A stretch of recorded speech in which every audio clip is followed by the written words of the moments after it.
Hello everyone. हम सब काफ़ी दिनों से वेट कर रहे हैं central bank of India credit officer के रिज़ल्ट के लिए, और ये वीडियो उसी के रिगार्डिंग है कि क्या रीज़न है रिज़ल्ट का इतना डिले होने का, और क्या हमारी जो वैकेंसी है वो कहीं कैंसिल तो नहीं हो गई है। तो इस चीज़ को फाइंड आउट करने के लिए मैंने थोड़ा रिसर्च करा, तो मैंने ये देखा कि डिक्लेरेशन ऑफ एग्ज़ाम डेट का जो नोटिफिकेशन था जो मार्च में रिलीज़ हुआ था, जिसमें हम मेंशन था कि हमारी जो एग्ज़ाम होगी वो 5 अप्रैल 2025 में होगी। उसका अगर हम लास्ट पैराग्राफ देखें तो उसमें ये क्लियरली मेंशन करा गया है कि the bank reserve the right to reject any application candidature at any stage और cancel the conduct of examination और to cancel the engagement process entirely at any stage without assigning any reason. जिसका simple सा मतलब ये बनता है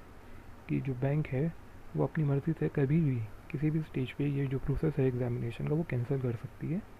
और किसी इंडिविजुअल का कैंडिडेचर भी कैंसिल कर सकती है। लेकिन ये चीज़ तो हर नोटिफिकेशन में मेंशन होती है, फिर वो चाहे सेंट्रल बैंक ऑफ इंडिया हो, आईबीपीएस हो, एसबीआई हो,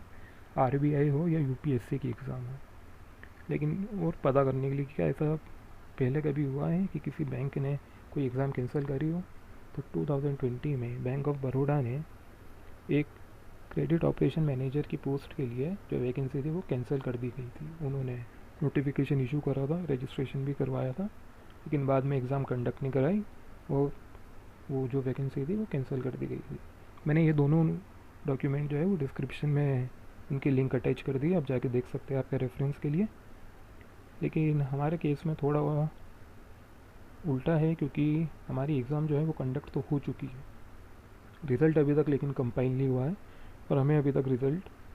बताया नहीं गया कि क्या है और आगे की क्या प्रोसेस रहेगी। तो चांसेस तो दोनों के हैं कि वैकेंसी कैंसिल हो भी सकती है और नहीं भी हो सकती है।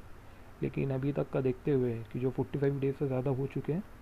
तो काफ़ी हाई चांसेस तो ये लग रहे हैं कि हमारी जो वैकेंसी है वो कैंसिल होगी, क्योंकि आईडीबीआई की भी अभी एग्ज़ाम हुई थी और उन्होंने रिज़ल्ट डिक्लेयर करा था। उनकी जो वैकेंसी थी वो comparatively central bank of India से कम थी, उनकी शायद कुछ 650 के अराउंड थी, और उनका भी जो ट्रेनिंग प्रोसेस है वो मणिपाल से ही होगा। तो हो सकता है कि उस रीज़न की वजह से या तो हमारी जो डेट है डिक्लेरेशन की वो और आगे बढ़ेगी और 1 महीना लगेगा,